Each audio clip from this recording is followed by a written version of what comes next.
के गान में विवर्धमान महान जिन विचरे हमारे ध्यान। सिद्ध चक्र महामंडल विधान की चौथी पूजन की जयमाला चलनी है। मेरे पास जो किताब है उसमें पेज नंबर 60, दूसरी किताब में 2-4 पेज आगे पीछे हो सकती है।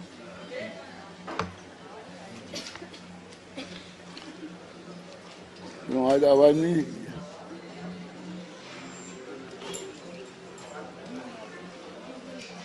ठीक करो पहले आवाज चलानी है। तीर्थंकर त्रिभुवनपति जापद करत प्रणाम।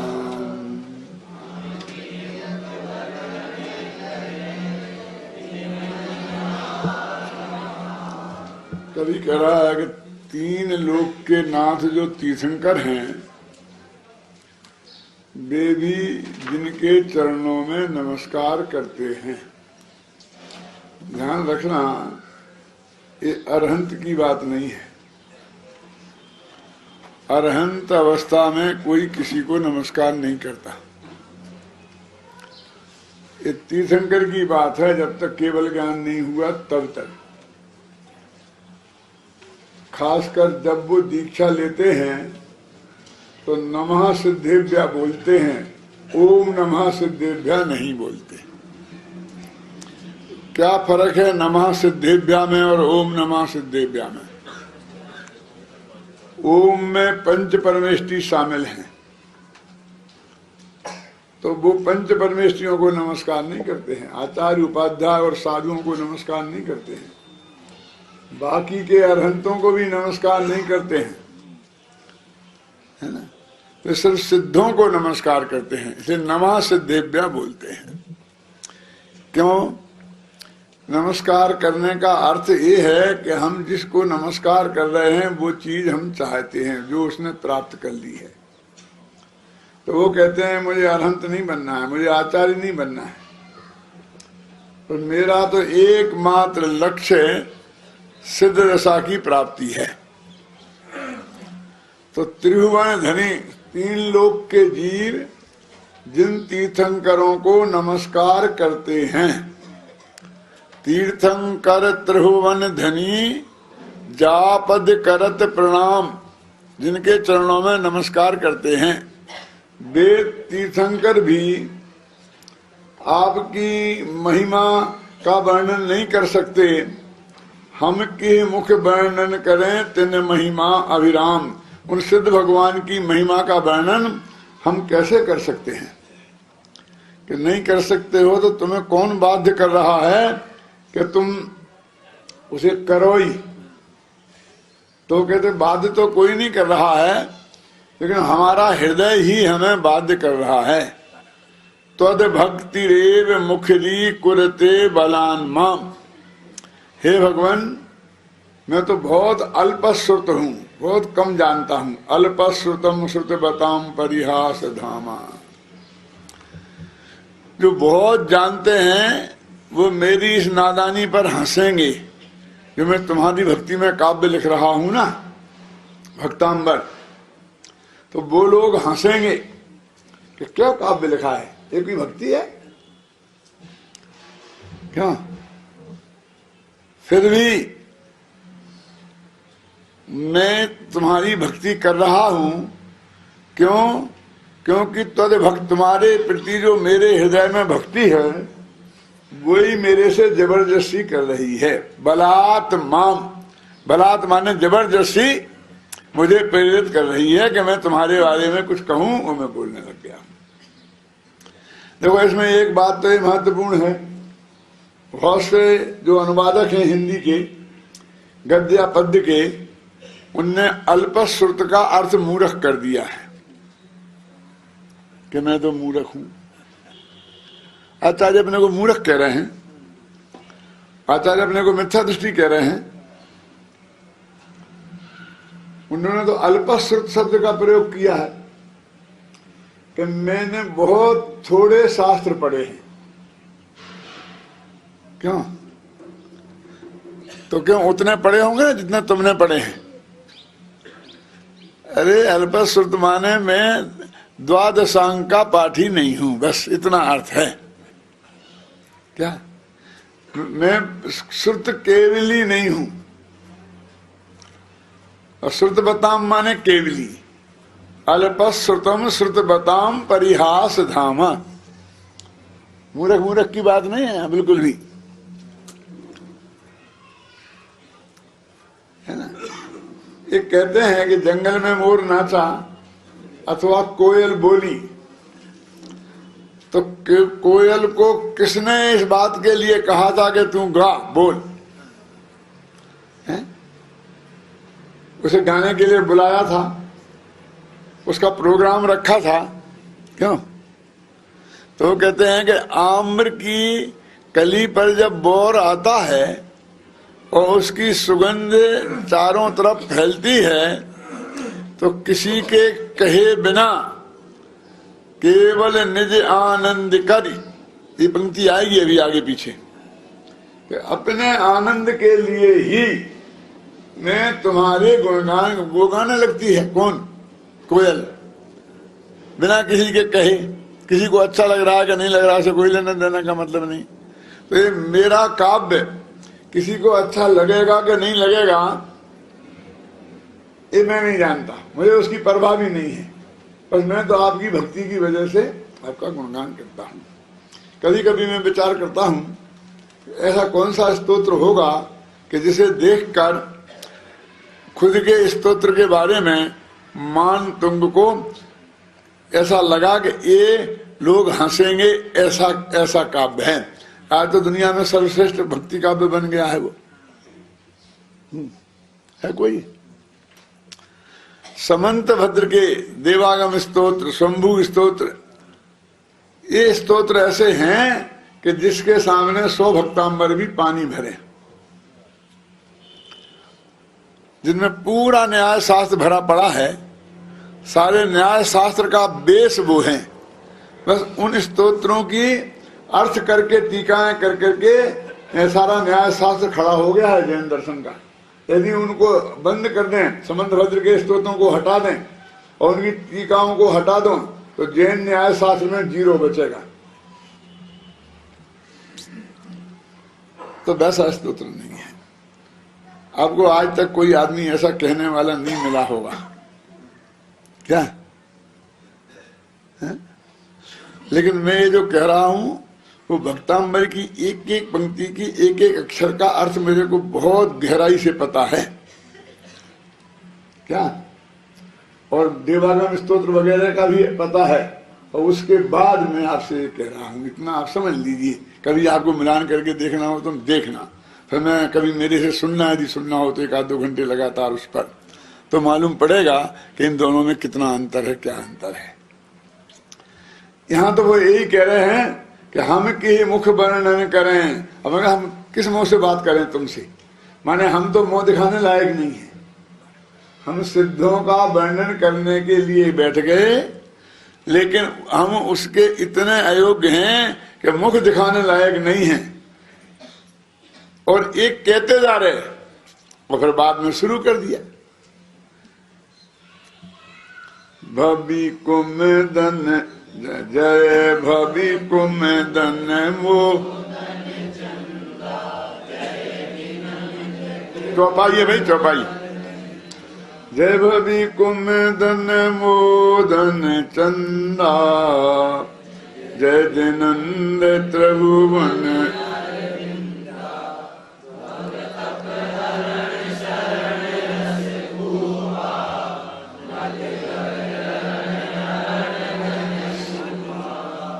ये वो जयमाला है जिसे हम पहली जयमाला के बाद दूसरा नंबर दे सकते हैं उत्कृष्टता की दृष्टि से।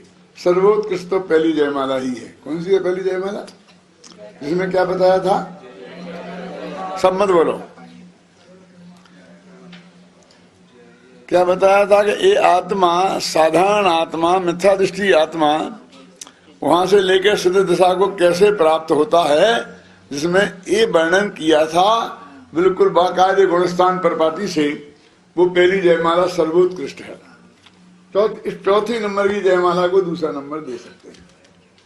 अब क्यों दे सकते हैं तो आगे अभी आएगा, तो आपको ख्याल में आएगा कि दुनिया में सूर्य और चंद्रमा इस सबसे बढ़िया कांतिमान पदार्थ माने जाते हैं, है ना, सूर्य और चंद्रमा।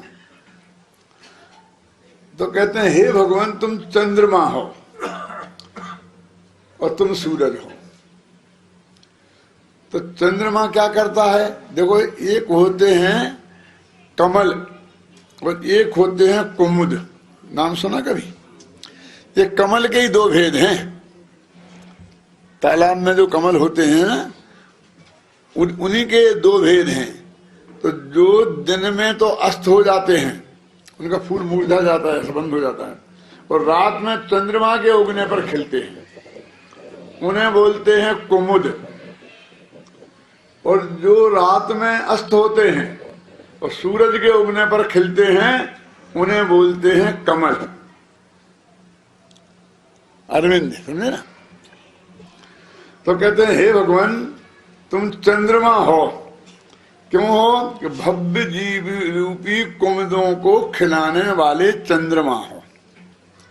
जैसे वो चंद्रमा कुमुदों को खिला देता है, तो तुमने भव्य जीव रूपी कुमुदों को खिला दिया। तुम्हारी दिव्य ध्वनि खिली थी, और तुम्हारे स्वरूप का चिंतन करते हैं तो उनके चित्त प्रसन्न हो जाते हैं। किनके? भव्य जीवों के। तो यदि भव्य जीव यदि कुमुद हैं तो तुम चंद्रमा हो। और दिनंद त्रिभुवन अरविंदा, और तीन लोक के तुम सूरज हो। सूरज का क्या काम है? सारी दुनिया को प्रकाशित कर देता है। सारी माने तीन लोग, मध्य लोक, जो दुनिया हमें अभी दिखाई दे रही है ना, सूरज का प्रकाश वहीं तक जाता है। लेकिन हे भगवान तुम ऐसे सूरज हो कि जिसका प्रकाश तीन लोक में जाता है। समझे ना? त्रिभुवन अरविंदा, तीन लोक में जो कमल हैं उन कमलों को तुम खिलाने वाली हो। आगे ना, तुम चांद भी हो और तुम सूरज भी हो। भव्य जीव रूपी कुमुदों को खिलाने के लिए चंद्रमा हो, और तीन लोक में जो अरविंद माने कमल हैं उनको खिलाने में समर्थ तुम सूरज हो। सूरज भी तुम ही हो और चंद्रमा भी। जगत में जितने पदार्थ महिमावंत हैं वो सभी महिमावंत पदार्थों की उपमा रूपक सिद्ध भगवान पर उन्होंने घटित किया है। हुआ ना? जय भवि कुमदन मोदन चंदा, वो जय जिनंद त्रिभुवन अरविंदा, भव तप हरण शरण रस कूपा, मद ज्वर जरन हरण घन रूपा। तुम रस के कुआं हो, अमृत रस से भरे हुए कुआं हो। कुएं का पानी आप जानते हैं, गर्मियों में ठंडा और सर्दियों में गर्म रहता है। आपको गर्मियों में ठंडा पानी पसंद है ना, और सर्दियों में तुम्हें गर्म पानी चाहिए। देखना, अभी आपको नहीं हो पता इसका, तो जब देखना प्रयोग करके। एक कवि ने लिखा है, उसने तो दो तीन बातें लिखी साथ में, उन्हें भी आपको बताने की जरूरत नहीं है।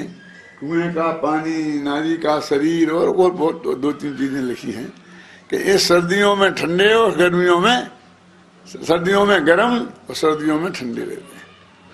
तो ये कहते हैं कि संसार के ताप उसको हरण दूर करने के लिए तुम रस के कुएं हो।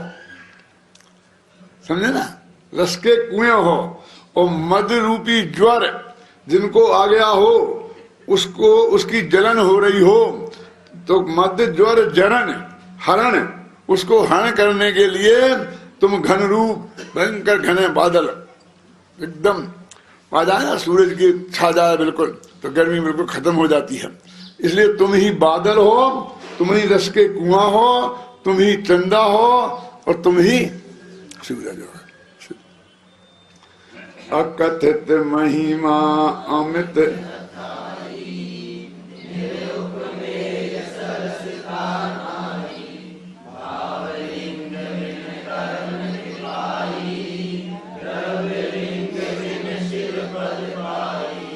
हे भगवान, तुम्हारी महिमा वाणी से कही नहीं जा सकती, अकथित है ना, और अमित है, जिसका कोई पार नहीं है। मित माने सीमा, सीमा नहीं है तो असीम है, और अथाई जिसकी थाह नहीं पाई जा सकती है, इतनी गहरी है।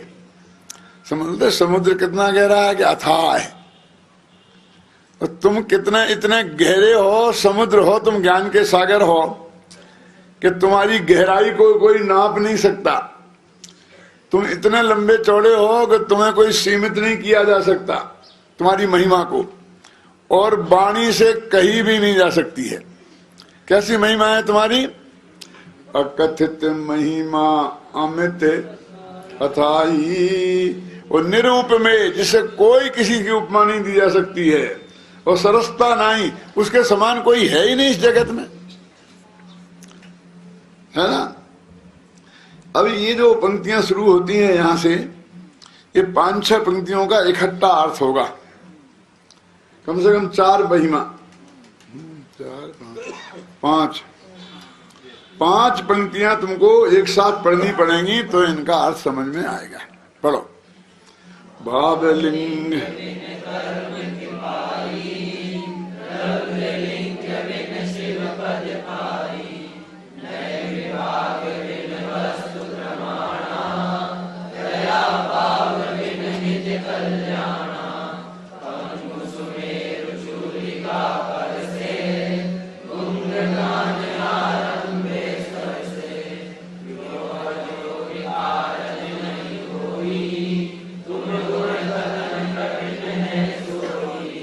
देखो, इस 4 पंक्तियों में उन असंभव बातों को गिनाया है। यदि हम 5वीं पंक्ति को नहीं पढ़ें तो हमको लगेगा कि कैसी गप मार रहे हैं। क्या लिखा देखो मालूम? भाव लिंग बिन कर्म खिपाई, के ऐसा कर सकता कोई? मैं नहीं कर रहा हूं कि भाव लिंग के बिना ही तुमने कर्मों को खपा दिया, और द्रव्य लिंग मुनि बने बिना ही तुम मोक्ष चले गए। द्रव्य लिंग मैंने शिवपद पाई, और तुमने नए विभाग को समझे बिना ही वस्तु का स्वरूप समझ लिया, और तुमने दया भाव के बिना ही अपना कल्याण मान लिया। और जैसे एक लंगड़ा आदमी था, उसने सुमेर की चोटी को स्पर्श कर लिया, तो गूंगा आदमी गाने लग गया, समझे ना।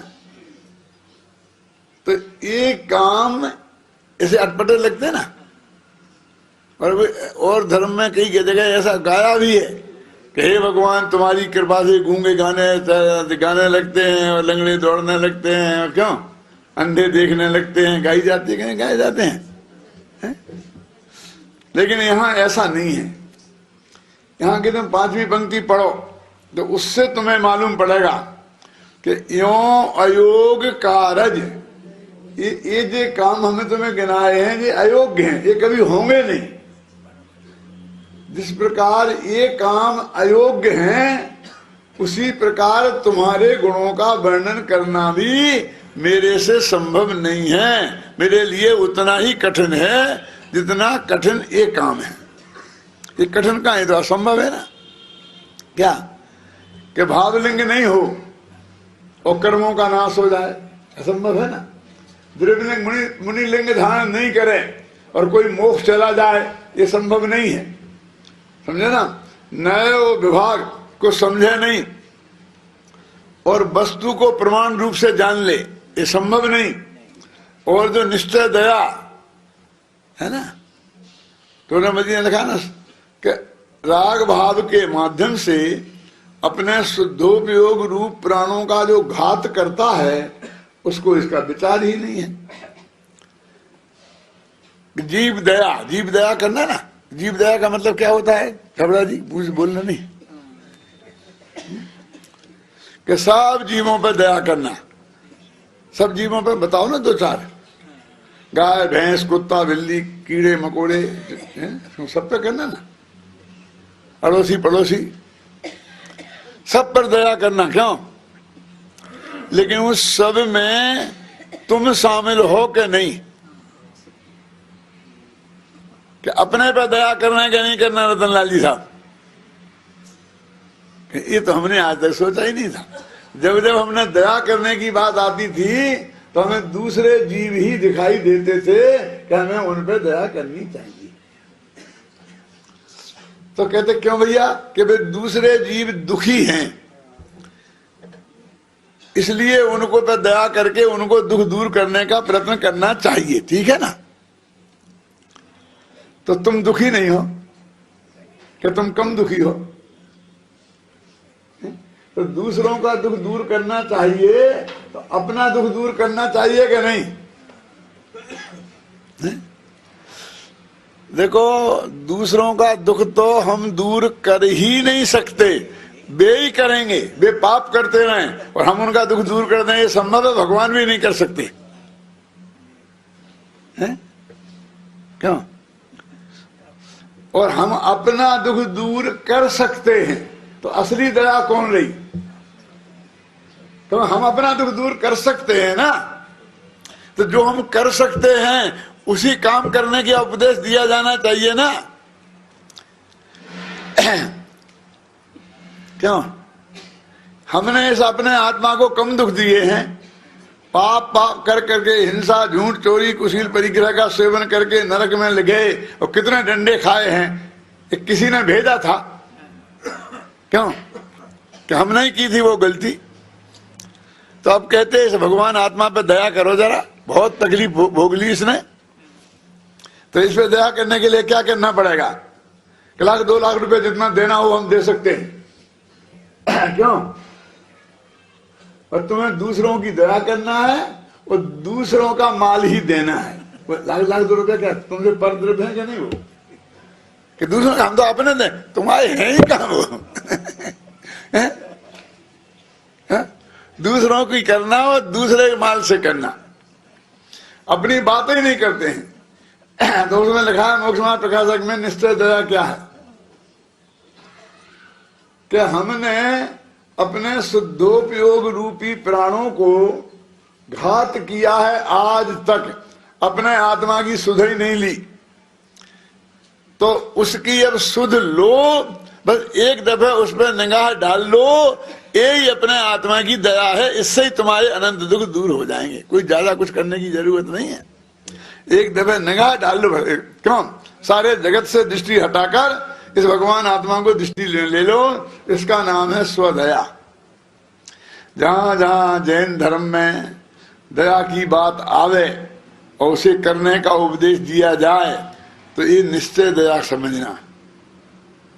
और जहां कहीं ये कहा जाए कि दया किसे कहते हैं, कि दूसरों के दुखों को देखकर जो उसे दूर करने के रूप जो दुख का परिणाम होता है उसे दया कहते हैं, वो समझ लेना वो व्यवहार वाली दया है। वो दया आचार्य रामचंद्र शुक्ल उस दया तक पहुंच सकते हैं, वो जैनियों की जो दया है उस तक पहुंच ही नहीं सकते। हमारी दिक्कत ये है, जब हम ये कहते हैं प्रवचन सार की 86वीं गाथा में कि करुणा का अभाव धर्म है, तो लोगों की समझ में ही नहीं आता है। नहीं साहब करुणा भाव धर्म है, तो लगा लो कोई दिक्कत नहीं, लेकिन वो करुणा भाव लगाना हो तो ये करुणा लेना, और करुणा का अभाव लगाना हो तो वो करुणा लेना। तो दया भाव बिन निज कल्याण लिखा ना, वो लोग वो जो दया है उसे तो पर का कल्याण होता, तेरा कहां होता? तूने दया करके 100-200 रुपया किसी को दे दिए तो किसका कल्याण हुआ? है ना? दया भाव के बिना अपना कल्याण जैसे नहीं हो सकता। और जैसे कोई लंगड़ा आदमी सुमेर पर्वत सबसे ऊंचा माना ना, 1 लाख वजन ऊंचा, उसकी चूली का माने ऊपर का हिस्सा उसे स्पर्श नहीं कर सकता। जैसे गूंगा आदमी गा नहीं सकता, यों अयोज कारज नहीं होई। जिस प्रकार ये कार्य अयोग्य हैं, जो कभी होंगे नहीं, इसी प्रकार हे भगवान तुम गुण कथन कठिन है सोई। तुम्हारे गुणों का कथन करना उतना ही कठिन है। वे तो असंभव कार्य हैं सब। यहां तो कह रहे कठिन है, वास्तव में बात तो असंभव की है? क्या करें भाई, कैसे? कि सर्व जैन शासन जिनमाही, क्या कह रहे कि जो द्वादशांग वाणी है ना, अपनोक्त अक्षर हैं, कितने हैं? 2 को 64 बार लिखो और गुणा गुणा करते जाओ, और वो जितने अक्षर हैं वो अपनोक्त अक्षर कहलाते हैं। जितने अक्षर द्वादशांग में हैं, अंदाज लगाओ। आचारांग में 18,000 पद, सूत्रकृतांग में 36,000 पद, कुल कितने पद हैं द्वादशांग वाणी के? और एक पद कितना लंबा चौड़ा है ना? वो सब तो उसमें पढ़ लेना, इसे प्रवीण से समझ लेना। क्या कि इतने सारे अक्षर मिल जाएं तो भी तुम्हारे गुणों के अनंत में भाग को का वर्णन नहीं कर सकते। बोलो आप समझ लो क्या हालत है तुम्हारी। क्या लिखा ना, सर्व जैन शासन जिन माही, भाग अनंत धरे तुम नाही। वो सारा दिन शासन तुम्हारी स्तुति करने में लग जाए तो तुम्हारे जितने गुण हैं उनके अनंत में भाग का भी वर्णन नहीं कर सकते, इतने गुण तुम में हैं। गोखुर में नहीं सिंधु समावे, बायस लोक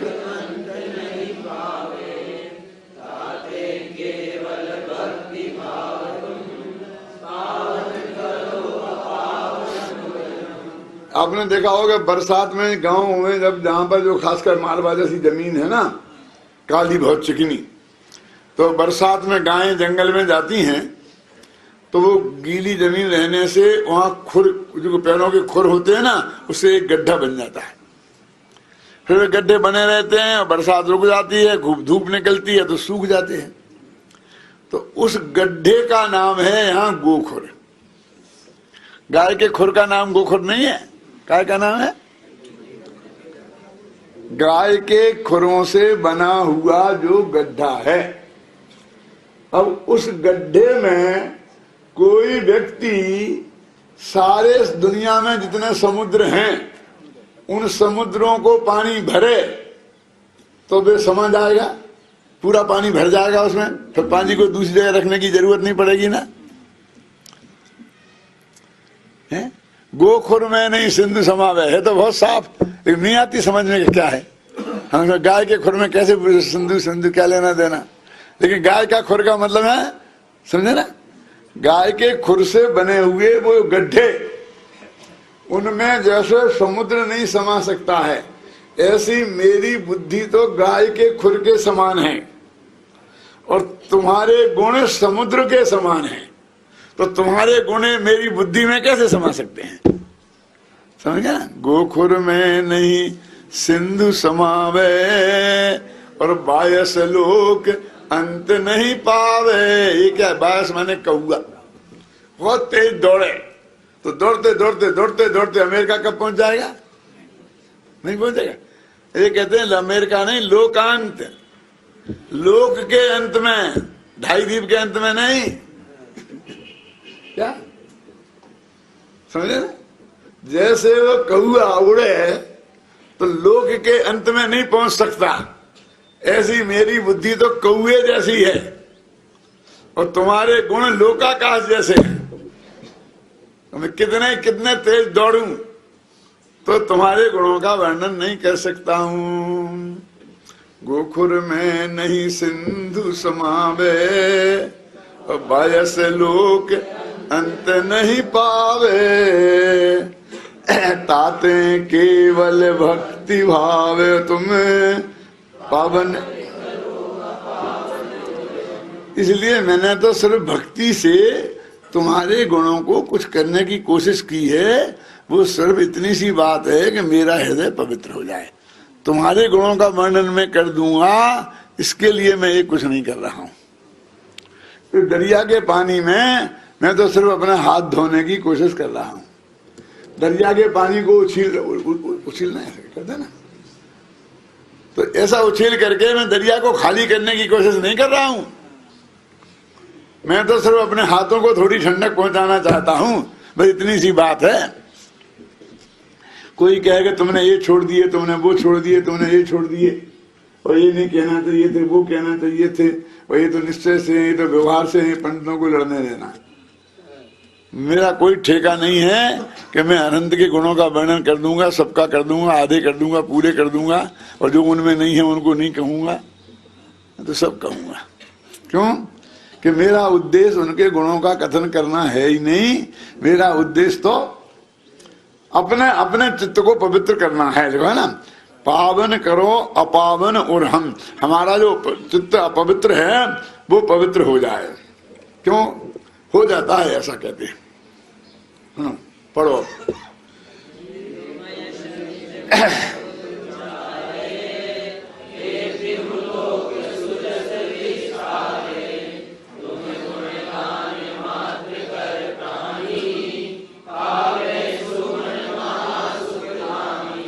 कहते हैं मैंने ऐसा देखा है कि अपने मुख से जो तुम्हारे गुणों का उच्चारण करते हैं तो उससे क्या होता है कि तुम्हारा तो कुछ नहीं होता है और उसका यश सारी दुनिया में फैल जाता है।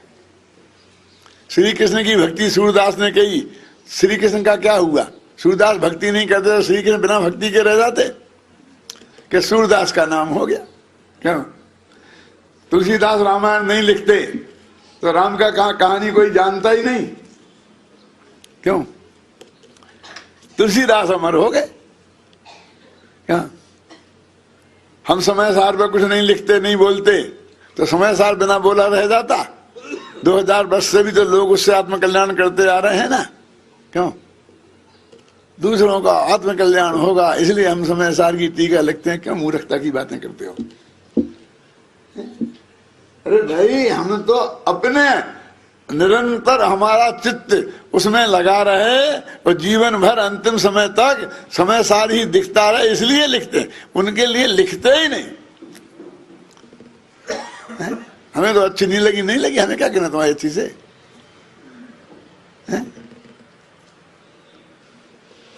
क्यों? लिखा देखो, लिखो पढ़ो क्या है। जो तुम्हें यश निज मुख उच्चारे ते तिहु लोक, उनका यश, तुम्हारा यश नहीं। समझे ना?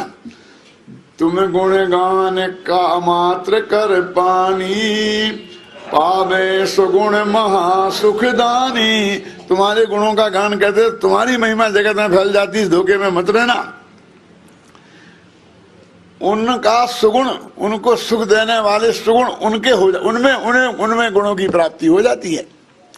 वे उसका लाभ की प्राप्ति हो जाती है। ख्याल में आई ना?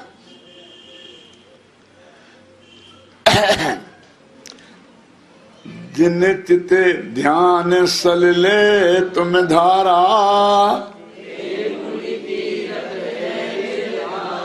देखो लोक में जो है ना, लोक में मन जैनेतरों में गंगा नदी को तीर्थ माना जाता है, समुद्र को तीर्थ माना जाता है। देखो जैन दर्शन में और जैनेतर दर्शनों में ये बहुत बड़ा अंतर है।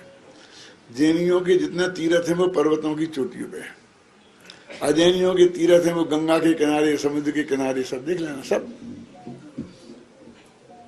क्या तो कितना फर्क है। अपने उस तीर्थ पे अपन को एक मंदिर बनाना हो तो वो 10 करोड़ में बनेगा, वैसे ही मंदिर गंगा के किनारे 50 लाख में बन सकता है। क्यों? कितना सीमेंट ले जाना पड़ेगा, वो मजदूर ले जाएंगे, वो पानी नीचे से ले जाना पड़ेगा। बोलो क्या करोगे? और वहां गंगा के किनारे मुफ्त का पानी, मुफ्त की रेत सड़क बनी है। क्यों पहुंच जाए लोग? तो अपने तीर्थ भी गंगा के किनारे आते तो मजा आ जाता ना। पिकनिक और तीर्थ के तीर्थ। अब हम कोशिश तो कर रहे हैं, जो अपने तीर्थ है उनको भी पिकनिक स्पॉट बनाने की, और जिसे अपन तरक्की कहते हैं। क्या ये तीर्थों की बहुत तरक्की होगी। क्या तरक्की होगी तीर्थों की? अरे साहब, इतनी बढ़िया चमाचम धर्मशाला, 5 स्टार जैसे अटैच लेटरिन बाथरूम की, ये तीर्थ की तरक्की हुई है। क्यों तुमने कर दी कि भगवान वहां पार्श्वनाथ खड़े होकर के वहां से मोक्ष गए, तो उनने उसे तीर्थ बनाया कि तुमने तीर्थ बनाया? तुम्हारे लेटरिन बाथरूम से तीर्थ बनते हैं? तुमने तीर्थों को गंदा किया भले आदमी। कैसा आप लोगों पर जाते हैं, चाहे जहां पेशाब कर देते हैं, तो 10-5 लेटरिन बाथरूम बना दो ना टोंक पे। 10-5 टोंकों पे, तो तुम और क्या बनाओगे?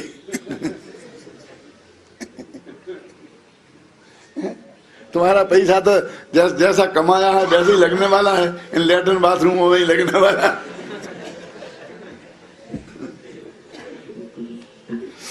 लिखा देखो क्या अपन क्या पढ़ रहे थे कि हे मुनिराज, जिन मुनिराजों ने तुम्हारा अपने ध्यान में, तुम्हारा ध्यान करके तुम्हारा ध्यान रूपी पानी अपने चित्त में धारण किया, तो जिनने चित्त ध्यान सलिल, सलिल माने होता है पानी, तुम धारा, तुम्हारा ध्यान रूपी पानी जिनने अपने चित्त में धारण किया, ते मुनि तीर्थ हैं निर्धारा, वे मुनिराज तीर्थ बन गए।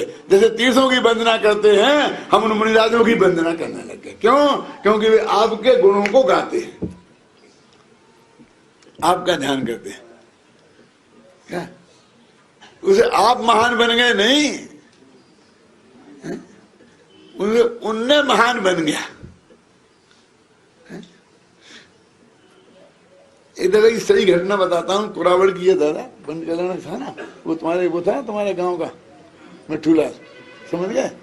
तो मैं जब बाहर खड़ा था, मुझे अंदर जाना था और बहुत भीड़ थी, तो मुश्किल हो रही थी, तो दौड़ा दौड़ा आया, अरे पंडित चलो हटो हटो, पंडित जी को जाने, पंडित जी को जाने, पंडित जी को जाने।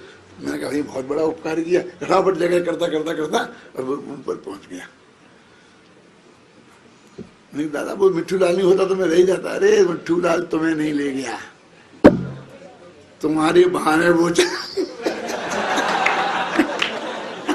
मुझे कौन घुसने देता? बोले ऐसे ही घुस घुस करके उसने अपना फोटो नेहरू जी के साथ भी खिंचा लिया था, और अभी घर में टांग रखा है। जितने पंडित आते हैं सबको भोजन करने के लिए इसलिए बुलाता है कि वो नेहरू के साथ वाला फोटो उसे दिखाना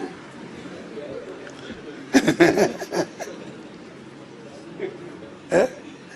नाम लाभ लेके बता रहा हूं मैं, ऐसा नहीं। तो ये मुनिराज जो भी भगवान के लिए कुछ नहीं किया, वो तो भगवान के गीत गाकर, समझ में ना, हम तुम्हें ये बढ़िया बात जयमाला का अर्थ सुना रहे हैं ना, तो तुम सब नीचे बैठ गए और हमें ऊपर बैठा दिया।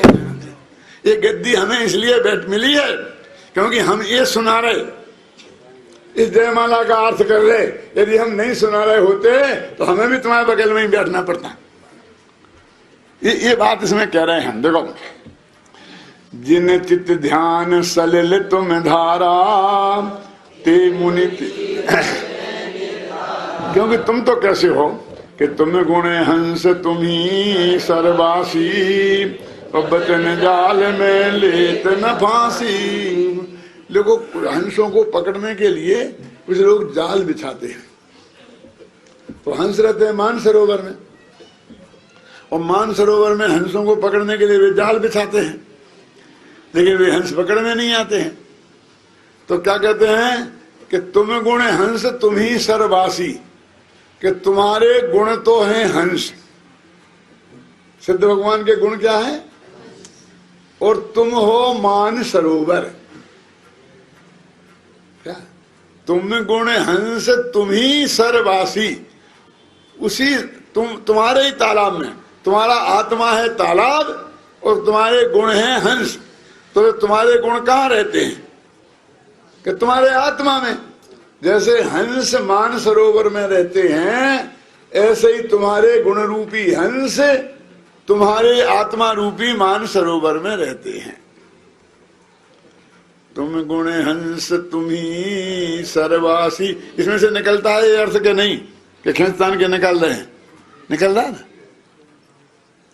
लेकिन तुम काय को कह रहे हैं लेने देना है कि मैं तो भैया वो शिकारी हूं जिसने उस पे जाल डाल रखा है हंसों को, तुम्हारे गुणों को पकड़ने के लिए। लेकिन मैं क्या करूं, मेरे वचन रूपी जाल में तुम्हारे गुण रूपी हंस फंसते ही नहीं। मैं क्या करूं, तुम गुण हंस तुम ही सर्वासी और वचन जाल में लेत न फांसी। क्या उपमा दी है कि मैं तुम्हारे गुणों को फंसाने के लिए मैंने ये वचनों का जाल डाला है ना। लोग होते हैं वचन, जब किसी को फंसाने के लिए वचनों का जाल डालते हैं ना, मीठी मीठी बातें करते हैं, मैं ये कर दूंगा, मैं ये कर दूंगा, ये कर दूंगा। और कहते हैं बहुत होशियार आदमी है, वो हर एक से दोस्ती कर लेता है, क्यों, हर एक को पटा लेता है, फिर और अच्छी भाषा में बोलो तो हर एक को उल्लू बना लेता है। वो बहुत अच्छा होशियार आदमी माना जाता है। क्यों, संत कवि कहते हैं कि मैं जो ये वचन का जाल मैंने फैलाया ना, कौन सा वचन का जाल, ये सिद्ध चक्र विधान की पूजा मैंने लिखी है। ये क्या है, ये वचनों का जाल है जो मैंने तुम्हारे आत्मा रूपी मान सरोवर में तुम्हारे गुण रूपी हंसों को पकड़ने के लिए डाला है। लेकिन आज तक एक गुण भी मेरी पकड़ में आया नहीं है ना। मार्मिक धर्म आया है, साहित्यिक है कि नहीं है, आध्यात्मिक है कि नहीं है कुछ गहराई, लाओ कोई दूसरी पूजन जिसमें ऐसा माल भरा पड़ा। तुम गुण हंस तुम ही सर्वासी और वचन जाल में लेत न फांसी। जगत बंधु गुण सिंधु दयानिधि, हे जगत के बंधु, हे गुणों के सिंधु, हे दया के खजाने, तुम इस जगत में सर्व कल्याणों के बीज हो।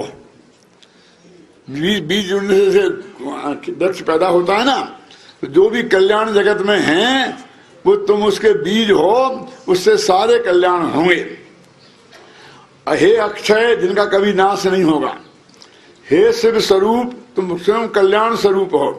श्री स्वामी तुम मोक्ष रूपी लक्ष्मी के स्वामी हो, तुम परिपूर्ण हो। और निजानंद विश्रामी अपने अतीन्द्रिय आनंद में आराम फरमा रहे हो, अपने अतीन्द्रिय आनंद में विश्राम कर रहे हो। ऐसे हे सिद्ध भगवान, शरणागत सर्वस्व सुहित करे, जन्म मरण दुख आदि व्याधि। शरण में आए हुए जो जीव हैं उनका सर्वस्व क्या है, उनका हित क्या है कि जन्म मरण और दुख आदि और व्याधि इनको तुम हरण कर लो, यही उनका ये सबसे बड़ा हित है। संत कवि कहते हैं कि मैं तुम्हारे भक्ति का अनुरागी होकर निश्चय से अजर अमर पद का भागी हो जाऊंगा। क्या संत भक्ति तुम हो अनुरागी और निश्चय अजर अमर पद भागी। जय जय सुख सागर